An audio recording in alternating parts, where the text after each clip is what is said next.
Welcome to Govq, the new game show where you get to show off what you know about American government and politics.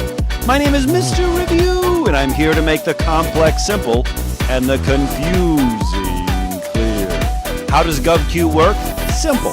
I'll read you 10 questions. Answer the first question correctly and keep playing. Answer all 10 questions correctly, and you're the big winner. Wait a minute. You're the winner? Democracy is the big winner. Welcome to Govq. Let's play. Question number 1.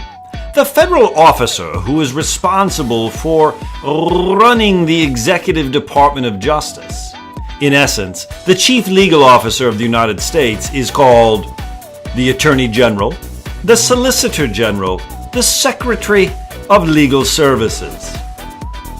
Head of the Department of Justice, the Attorney General. Question number 2.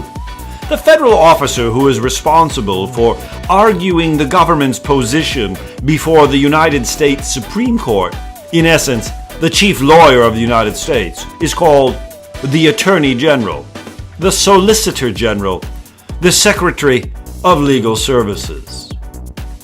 Who argues for our government in front of the Supreme Court? The Solicitor General.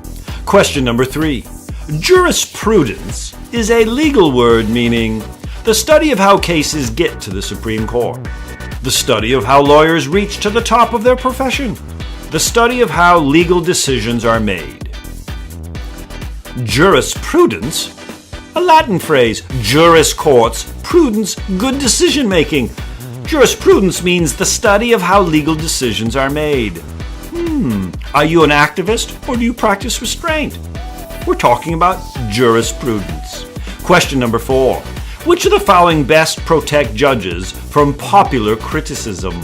They serve for life. The press is not allowed into the court. Few Supreme Court judges have ever been impeached. Protection against public opinion. Judges, federal judges that is, serve for life.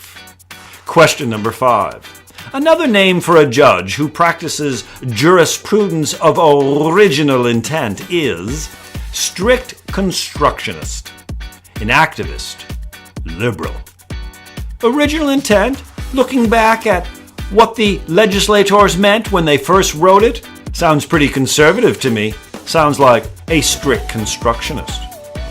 In the case Buckley v. Vallejo, the court argued that eminent domain requires just compensation, that the First Amendment protects a campaign donation, that selective incorporation was unconstitutional. Remember, Buckley v. Vallejo deals with campaign finance. The First Amendment is protected. Or should I say, campaign donations are protected by the First Amendment. Question number 7. The court's calendar is a strict schedule of its caseload.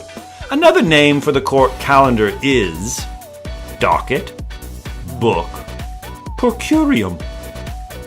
Court calendar, it's in my pocket. It's called a docket. Question number 8. In Latin, this means to make certain. This officially declares that the U.S. Supreme Court has agreed to hear your appeal and will render a final decision. A writ of mandamus. A writ of certiorari. Eminent domain. To make certain your Willy Wonka ticket into the Supreme Court? It's called the writ of certiorari. Oh, writ of certiorari. You got it. Question number 9. How many of the 9 U.S. Supreme Court justices are required in order to choose what cases will be added to their yearly calendar? You mean yearly docket? You've learned something. Rule of 9, rule of 5, rule of 4. I love this. It only takes 4 justices to decide which cases the 9 justices will hear. We call it the rule of 4.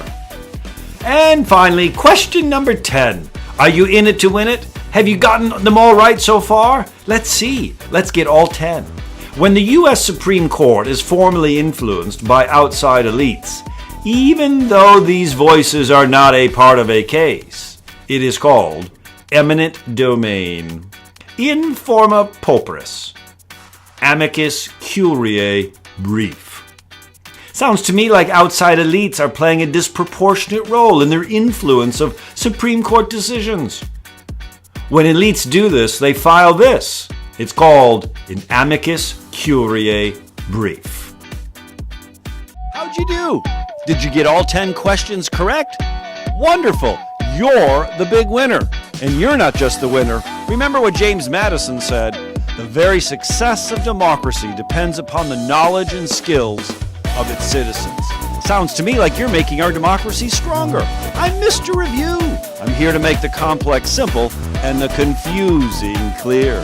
You've been playing GovQ, the game show where you get to show off what you know about American government and politics.